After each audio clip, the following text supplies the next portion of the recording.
buenas tardes, cuando son las 6:29, casi media, damos la bienvenida a nuestro compañero José Mateo del Espacio Un poco de Derecho de Marín y Mateo Abogados. Muy buenas tardes, ¿cómo estás? Hola José, buenas tardes. Muy bien, gracias. Bueno, hoy tenemos un tema muy interesante que no es otro que vamos a hablar de las negligencias médicas.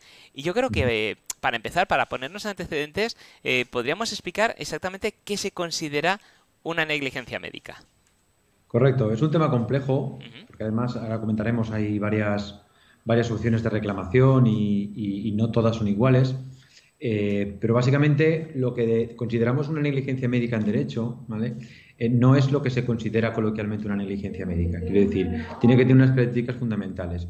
Y lo que definimos es como un daño físico o moral, o evidentemente dentro del daño físico incluye obviamente el fallecimiento, Ujú.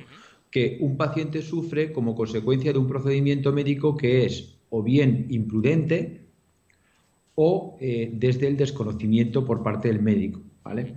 Es importante entender que, por eso te decía que no hay una norma escrita de lo que es una negligencia médica, porque cada caso es particular. Lo que sí que existe es lo que en derecho llamamos la lex artis, ¿no? Lex artis es un término médico latino que se utiliza para definir lo que son los procedimientos estándares que hay en medicina. Quiere decir, obviamente, el tratamiento médico, tanto si lo suministra la sanidad pública como privada, no es un tratamiento de resultado. Quiere decir, cuando a ti te diagnostican una enfermedad, cuando tienes un cáncer o cualquier otra enfermedad, el médico no te puede garantizar nunca un resultado, ¿vale? Es similar a lo que ocurre, por ejemplo, nosotros con los abogados, ¿no? Es decir, nunca un abogado ni un médico te pueden garantizar un resultado porque no depende de él, depende de una serie de circunstancias. Lo que sí que se puede exigir y se debe exigir es en todo momento que los medios que se ponen, en este caso los médicos, tanto humanos como materiales, sean los que la Lex Artis establece como medios adecuados, ¿correcto? Obviamente, los médicos sí que tienen establecido lo que son buenos y malos procedimientos médicos, igual que también tiene definido lo que es un hecho desde el desconocimiento. Te pongo un ejemplo breve, es decir, una persona, por ejemplo, que por error en un quirófano le amputan por error, que ocurre bastante a menudo, más de lo que nos imaginamos, le operan una rodilla cuando tenían que operar la otra, eso es obviamente, ahí hay una imprudencia grave. Eso no es discutible. Pero, por ejemplo, en ocasiones el tratamiento que se da para algún tipo de enfermedad, el médico puede optar por un tratamiento médico y a lo mejor el paciente o sus familiares considerar que no es el adecuado, pero eso ya sería más discutible, ¿vale? Tiene que ser claramente un hecho imprudente. Entonces no vale con que el resultado no sea el que nosotros nos guste o desearíamos o que acabe en fallecimiento. Por eso digo que no es un sistema de resultado, sino de medio.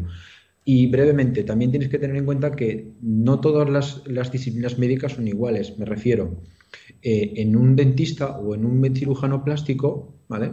Sí que el resultado del medio es mucho más importante, por ejemplo, que un oncólogo. ¿Por Claro. qué? Porque ahí sí que es verdad que la medicina estética o en la odontología no vale un mero resultado. Intentar hacerte una operación a verlo. Es decir, eh, tiene que haber un resultado adecuado y razonable conforme a los medios, ¿no? Es decir, aquí es muy importante la información que suministra el médico también a la hora de definir si el resultado que se espera es razonable o no, ¿eh? Un poco dentro de lo ambiguo, la negligencia médica se definiría así, ¿no? Perfecto. Y Una imprudencia sí, o un hecho con desconocimiento grave. ¿y hay algún tipo de regulación al respecto? A ver, tienes que tener en cuenta que como tal el tratamiento médico se regula en lo que eso es un contrato, es un tipo de contrato de prestación de arrendamiento de servicios que llamamos, ¿no? Es muy similar al de los abogados o al de los arquitectos. Lo que pasa es que es verdad que ten en cuenta que muchas veces la sanidad es pública y en otras es privada, entonces la sanidad pública obviamente no, aunque sigue siendo un arrendamiento de servicios, se regula, por así decirlo, por el sistema, por la regulación de la normativa administrativa que regula los servicios sanitarios, ¿vale? Igual que la responsabilidad, luego comentaremos brevemente si quieres, es diferente. En una medicina privada sí que está mucho más claro que es un arrendamiento de servicio. Entonces se regula pues, por la regulación del arrendamiento de servicios que establece el Código Civil y, bueno, y por los criterios que establecen los tribunales, ¿verdad? La administración es diferente, porque ten en cuenta que las negligencias administrativas en el sector público no se regulan como un contrato, sino como una responsabilidad patrimonial. Es como si, por ejemplo, tengo un accidente por culpa de un mal mantenimiento de una vía pública, ¿no? Es decir, la administración no funciona bien, la administración o las personas que trabajan en la administración, obviamente. Entonces, se produce un daño y entonces quien responde es la administración. Es diferente la forma, en un caso es incumplimiento de contrato, sector privado, en sector público se llama responsabilidad patrimonial. Exigimos daño a la administración por un mal servicio. Un mal servicio o un daño producido por un mal servicio. ¿Y frente a quién podemos reclamar? Bueno, como te decía antes, si me atienden en un sector público, la sanidad pública, tengo que ir contra la administración. Y si es una empresa privada, un centro privado, una clínica, etcétera, contra el centro privado. Y en este caso también suele irse contra la aseguradora. Aunque es verdad que muchas administraciones públicas, las administraciones autonómicas, que tienen casi todas las potestades de la sanidad, están cedidas las competencias, casi todas suelen tener seguros de responsabilidad civil contratados. Con lo cual, en realidad, si es un hospital público contra la administración, si es un centro privado contra el centro privado. De hecho, la forma de reclamar es diferente.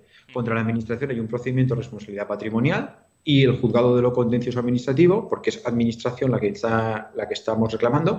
Si es un centro privado, tenemos que ir a un juzgado ordinario, un juzgado civil, claro, un juzgado normal, como cualquier otro contrato. ¿Y quién puede reclamar?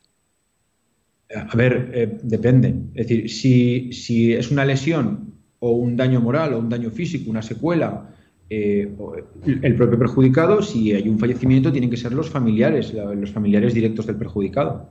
Los hijos, los padres, en fin, las personas que son los directamente afectados por el fallecimiento. Es decir, los familiares del perjudicado siempre. Y en este caso, ¿tenemos algún plazo para poder reclamar? Sí, además esto es muy importante tenerlo en cuenta. Tienes que tener en cuenta que tienes, por así decirlo, dos plazos diferentes. Como te he dicho antes, el proceso es diferente. Porque contra una administración tenemos que reclamar responsabilidad patrimonial y el plazo, cuidado, ojo, es de 1 año solo. En el caso de que sea una entidad privada son 5. ¿Por qué? Por lo que te decía antes, porque cuando estoy reclamando contra la administración, la negligencia de la administración nos da, la ley ya establece que el plazo es de 1 año. En el sector público, como es un contrato privado, es un plazo ordinario como cualquier otra reclamación, cualquier otra deuda, cualquier otro incumplimiento de contrato, son 5 años.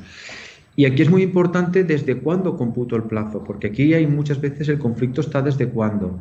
Tienes que tener en cuenta que la ley dice que en ambos casos el plazo empieza a contar, o el año o los 5 años, desde que se estabiliza la lesión, ¿vale? Evidentemente, desde el fallecimiento está claro que es ese día, tengo 1 año o 5, pero desde la lesión, imagínate que me producen unos daños, yo luego después, a causa de esa negligencia, tengo otra serie de operaciones cuando esas lesiones o esos daños ya dijéramos ya no mejoran más, porque ya no hay más proceso de curación, ya simplemente me queda un daño permanente o una secuela, desde ahí computo el plazo.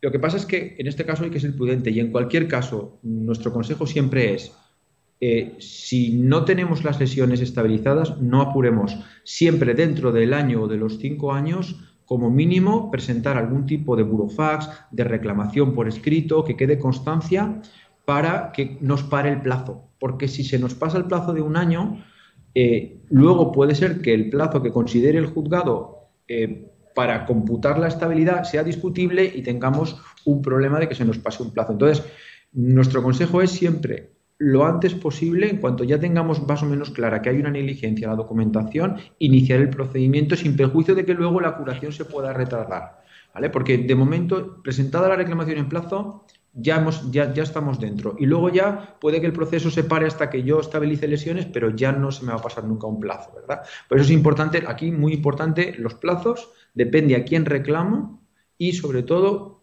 ser prudente a la hora de computar el plazo. En caso de duda, siempre el plazo que más nos beneficie, el más prudente. Dentro de nuestro beneficio, siempre coger el plazo que más pueda beneficiar a la administración o a la clínica que demandamos.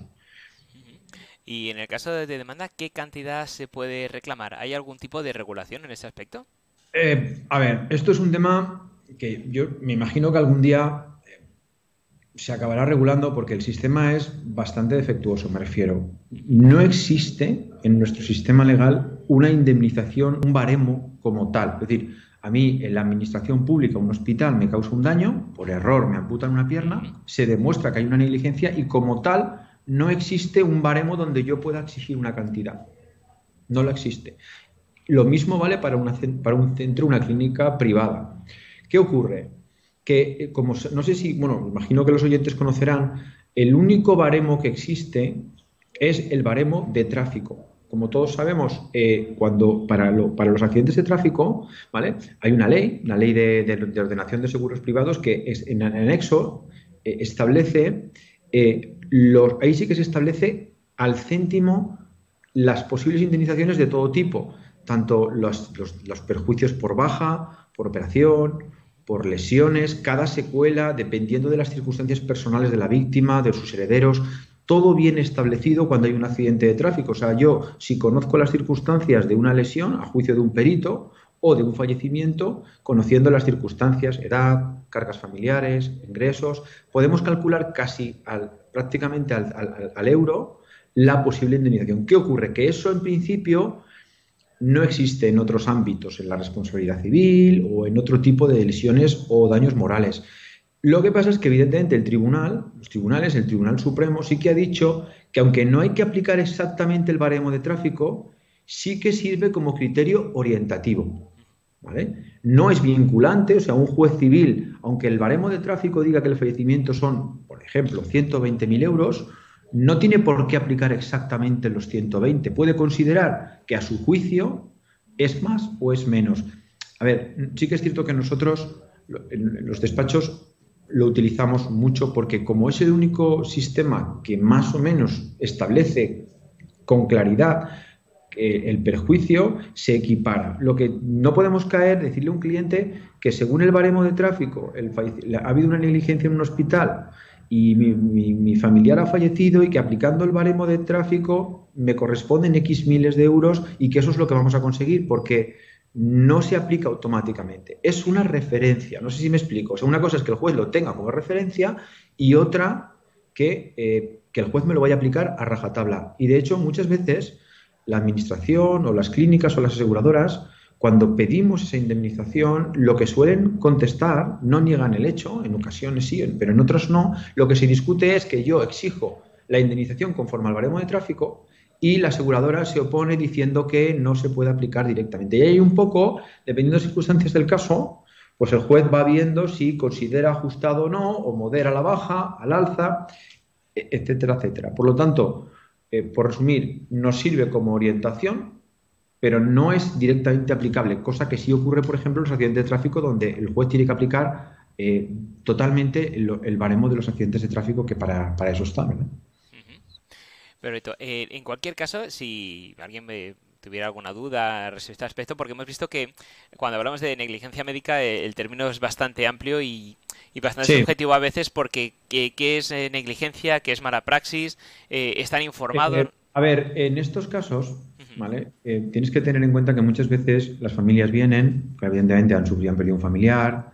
Nosotros llevamos varios casos, es decir, muchos casos de este estilo y algunos son evidentes. Yo tengo casos de, pues, recientemente un chico que por una falta de diagnóstico se fue retrasando el diagnóstico, pasaron varios días, cuando fue al hospital perdió un miembro porque no se habían hecho las pruebas oportunas, porque los médicos que le habían tratado y cuando se fue al hospital ya no había remedio, se había producido un daño irreparable y le tuvieron que amputar. Entonces, ahí es evidente, desde mi punto de vista, que la falta de medios es evidente.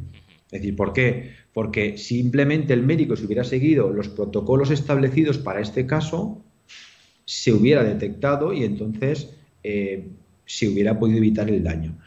Hay muchas veces que los casos no son tan claros. Tenemos casos también, por ejemplo, de personas que estaban ya en circunstancias pues, personales o tenían cánceres avanzados, donde lo que sí que hubo se pudo demostrar que había una mala práctica y yo, es decir, el despacho no pudimos demostrar que había fallecido por causa de esa mala práctica, sino que lo que había causado era un mayor dolor en las últimas semanas o meses de su vida. ¿Me explico? Entonces ahí el juez moduló, por eso te decía lo de antes, y dijo que yo no, o sea, no pudimos demostrar que había fallecido por esa mala práctica, ¿vale? Pero que sí que se le había producido unos daños, unas lesiones, y se indemnizó en una cantidad que se estableció por parte de la administración, que fue pues lo que nosotros pues al final acordamos con la aseguradora de la administración, ¿no? Es decir, entonces, lo que sí que es importante entender es que no nos dejemos aconsejar de aquella manera. Es decir, cada caso es un mundo.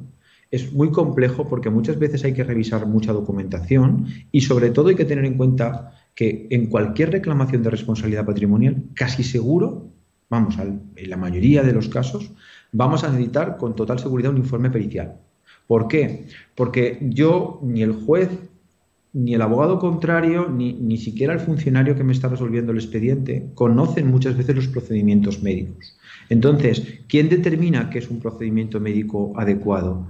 En muchas ocasiones están muy claros, pero tiene que ser un perito el que nos diga que en este caso se pautan estos tratamientos. En otros casos es más complejo. No es lo mismo una negligencia por una oncología terminal, por ejemplo, que un problema, por ejemplo, de lo que te decía antes, un problema estético.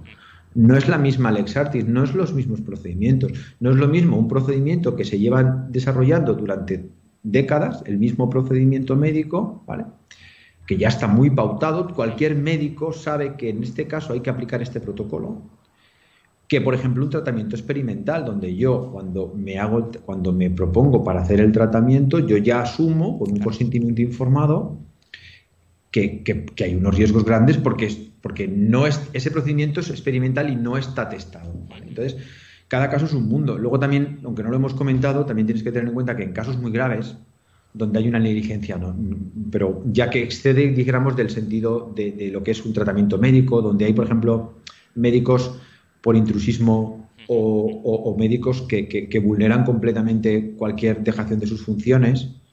Ahí ya en algunos casos hablamos hasta de procedimientos penales, cuando ya la gravedad es tan alta que ya no es que estemos hablando de si podía aplicarse un sistema o no, o si ha habido una Lex Artis aplicada correctamente o no, sino que directamente hay una dejación absoluta de funciones o directamente no te tratan, llegas al hospital o al centro de salud y no te tratan, y eso provoca, por ejemplo, un fallecimiento, unas lesiones. En algunos de esos casos directamente, bueno, lo vemos en los medios de comunicación, Sí. casos muy, muy graves acaban en vía penal, porque allí ya excede de lo que es una responsabilidad personal o profesional, sino que ya es delito. La negligencia es tan grave que provoca que sea casi se asimila a hacerlo con dolo. Entonces, ahí es donde se equipara el delito, ¿no?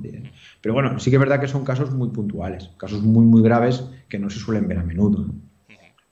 En casos de intrusismo profesional sí que se ve, Sí. pero en el resto de casos es difícil, pero también existe esa vía también. Estupendo. Bueno, como hemos visto que hay que mirarlo todo con lupa, yo creo que es mejor acudir a grandes expertos, como es el caso de Marín Mateo Abogados. Cuéntanos, ¿cómo podemos contactar con vosotros? Sí, bueno, lo primero es preguntar, es decir, una primera consulta, una primera valoración, eso incluso varias. Es decir, esto yo siempre pienso que al final, aunque hay que buscar un especialista, pero a veces, como los médicos, precisamente muchas veces se piden segundas opiniones. Si nos quieren consultar, evidentemente revisaremos la documentación, encantados, nos pueden llamar por teléfono, pueden entrar a nuestra web, marinemateabogados.es, y allí pues tienen todos los medios, nos pueden llamar por teléfono, nos pueden mandar para hacer una consulta, nos pueden mandar un correo electrónico, en fin, en la página web encontrarán todos, simplemente entrando en Google nos buscas Marín Mateo Abogados y nos van a poder encontrar sin problemas, nos pueden llamar o nos pueden escribir, nosotros encantados por lo menos de responderles, porque muchas veces la familia lo que necesita es una primera valoración, pues van muy perdidos, no saben realmente si lo que han sufrido es una negligencia profesional, y no hay casos muy claros, pero otros no tan claros, obviamente. Y ser muy prudentes, porque hay muchas personas que están muy convencidas de que hay una negligencia y las negligencias profesionales no son fáciles de demostrar, ¿eh? No son nada fáciles de demostrar en muchas ocasiones. Desde luego. Muchísimas gracias, es un verdadero placer, como siempre. Nos Otros, vemos y escuchamos en el siguiente espacio. encantado de verte, me alegro. Un saludo Igualmente, a un todos. saludo, hasta luego. Adiós. Adiós.